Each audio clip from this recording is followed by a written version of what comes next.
Welcome back. Today we have to discuss about the motion of the elevator with the effect of gravity. आज हम बात करते हैं एक नए टॉपिक पर, थोड़ा समझिएगा। इस पर बेस्ड प्रॉब्लम्स काफ़ी आती हैं, न्यूमेरिकल्स के लिए ज़्यादा इम्पॉर्टेंट टॉपिक है। हेडिंग तो पड़ेगी apparent wait in a lift. Lift को या एलिवेटर को, ये दो नाम है इसके, आप लोग नाम तो डाल ही लीजिए चैप्टर का। यही टॉपिक डिस्कस कर रहा हूँ। ये एलिवेटर है, अगर आपको दिख रहा है तो अच्छी बात है, और नहीं दिख रहा है तो हम एक और एलिवेटर बना सकते हैं अपने समझाने के लिए। ये एक एलिवेटर यानी लिफ्ट है, ये वहाँ ऊपर एक स्ट्रिंग है, इसमें कोई पर्सन है। ये सिंपल डायग्राम बना दिया। इतना डिफिकल्ट तुम शायद ना बना पाओ, टाई वाई बांधे आदमी है ना, तो ऐसे बना सकते हो आप। देखो, हम इसकी सिचुएशंस पर डिस्कस करेंगे। हम 3 सिचुएशन उठाएंगे। पहली सिचुएशन सुनिएगा। ये टॉपिक का एम ही न्यूमेरिकल प्रॉब्लम्स हैं। क्या एम है इसका? न्यूमेरिकल प्रॉब्लम, ठीक है। उसी तरह हम एक्सप्लेन कर रहे हैं। आ जाए थ्योरी में तो आप इतना जो लिखेंगे वही सब लिख देना। पहली situation, when lift at rest. At rest, जब ये रेस्ट में है भाई साहब, देयर इज नो मोशन। देखो, जब वेलोसिटी ही नहीं तो एक्सेलरेशन क्या होगा? ज़ीरो होगा कि नहीं, बताओ। आपको जानकारी होगी कि वेट जो होता है वो डाउनवर्ड काम करता है।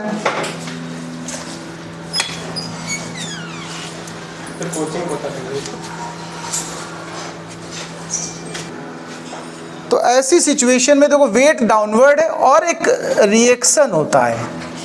क्या होता है भाई जी? रिएक्शन। ये सरफेस पे नॉर्मल काम करता है। जैसे आप लोग बैठे हो ना बेंच पे, तो आपका वेट mg डाउनवर्ड काम कर रहा है कि नहीं कर रहा, बताओ, टुवर्ड द अर्थ। और बेंच का जो सरफेस है वो एक रिएक्शन अपवर्ड लगा रहा है, उसी वजह से तो बैलेंस हो रहा है। अगर सपोज करो बेंच कमजोर हो, यानी उसका रिएक्शन लेस देन वेट हो जाए, तो क्या आप बैठे रहोगे? गिर पड़ोगे, पट्टे से टूट जाएगी। बोलो भाई। तो ध्यान रखिएगा, वेट और आर ये दोनों आपस में एक दूसरे से, ऐसी सिचुएशन में भाई देखो, नेट फोर्स कुछ काम करेगा क्या? अब जब रेस्ट में है तो आर और एम जी को अगर हम सब्ट्रैक्ट करें तो क्या रिजल्ट कुछ बचेगा क्या? ये बोथ इक्वल भी है और अपोजिट भी है। तो नेट क्या आया ऐसी सिचुएशन में? ज़ीरो। बैलेंस फोर्स कह सकते हो इसको। क्या कह सकते हो? जब तक फोर्स बैलेंस होता है तब तक ऑब्जेक्ट रेस्ट में रहता कि नहीं रहता, ये जानते हो कि नहीं जानते हो? आप लोग अपने हिसाब से देखो, सराउंडिंग के लिए रेस्ट में हो, इसका मतलब आप बैलेंस पोजीशन में हैं। नीचे से रिएक्शन ज़्यादा हो जाए तो ऊपर उठ जाओगे? नहीं उठ जाओगे, बताओ। या तुम्हारा वेट ज़्यादा हो जाए रिएक्शन से तो गिर पड़ोगे। मोशन होगा कि नहीं होगा? मोशन नहीं हो रहा, इसका मतलब ये दोनों आपस में क्या कर रहे हैं? बैलेंस कर रहे हैं। तो आर और एम जी का डिफरेंस क्या आया? ज़ीरो। आर ही वेट को बताएगा। तो जो वेट है, देखो, इसको हम वेट कहेंगे, यानी अपेरेंट वेट या वेट जो है वो एक्चुअल वेट है कि नहीं, बताओ। mg को ही तो वेट कहते हो वैसे आप लोग। तो अगर ऑब्जेक्ट रेस्ट, मतलब ये लिफ्ट यानी एलिवेटर रेस्ट में है अगर, तो जो वेट होगा वो एक्चुअल वेट ही आएगा। अगर आप वेइंग मशीन लेके जाओ एलिवेटर के अंदर और एलिवेटर ऐसे खड़ी है तो रूम की तरह बिहेवियर होगा उसका, जैसे ये रूम है, तो जितना वेट आपका उतनी तो आएगा। ये फर्स्ट कंडीशन हो गई, नोट कर लो इसको, फिर आगे स्टेप बताते हैं, सेकंड कंडीशन पे आते हैं। देखिए, अब केस 2 में लेते हैं। यही एलिवेटर इस बार मूव करेगा, मोशन में आएगा, मतलब there is no balance force. जैसे अभी डायग्राम अपना बना लेते हैं, अपना प्योर वाला। ये पर्सन है हमारा, mg डाउनवर्ड जैसे पहले था फर्स्ट केस में, वैसे रिएक्शन अपवर्ड। इस बार ये एलिवेटर अपवर्ड जा रहा है और एक्सीलरेशन एग्जिस्ट कर रहा है, ए। यानी हम कहेंगे when lift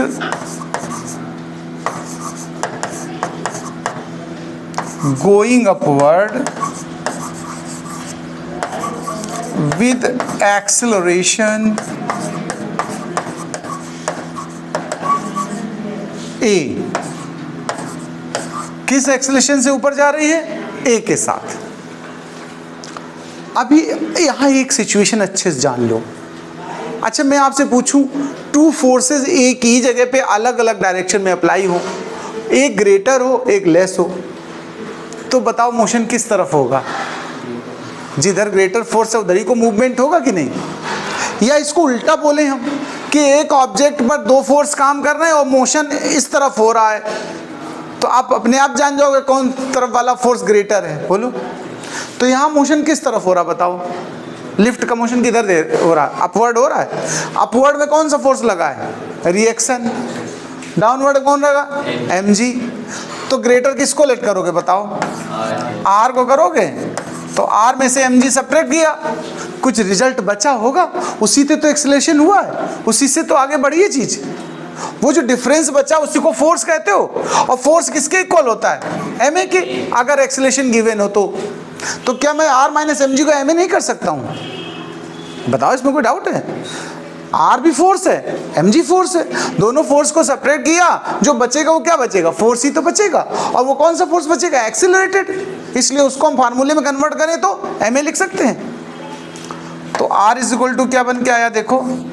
mg plus ma, या फिर r is equal to m in bracket g plus a। अगर कभी ऐसी सिचुएशन हो तो हम ये कह सकते हैं कि जो अपेरेंट वेट होगा वो रियल वेट से थोड़ा ग्रेटर होगा कि नहीं? बताओ। इस सिचुएशन में जो अपेरेंट वेट है, ध्यान रखिएगा, apparent weight greater than real weight. बोलो भाई जी। यानी अब अगर एलिवेटर ऊपर को जा रहा हो और उसके अंदर आप वेइंग मशीन के साथ खड़े हो जाएं ऊपर वेइंग मशीन में, तो आपका जो एक्चुअल वेट है उससे ज़्यादा रीडिंग आ जाएगी। क्लियर बात समझ में आई कि नहीं? ये सेकंड केस है, इसको नोट करिए। फिर थर्ड केस पे आते हैं हम लोग। Case third, when lift going down with acceleration a। इस बार ये डाउनवर्ड जा रही है। मैंने पहले से बोला कि जिस तरफ वो मोशन आपको दिख रहा हो उस तरफ जो फोर्स होगा वो ग्रेटर होगा कि नहीं होगा? बताओ। यहाँ पर डाउनवर्ड कौन सा फोर्स काम कर रहा है बताओ? mg। तो r ग्रेटर लोगे कि mg ग्रेटर लोगे? mg लोगे। तो जो इक्वेशन फॉर्म करेंगे उसमें पहले इस बार क्या लिखना चाहिए?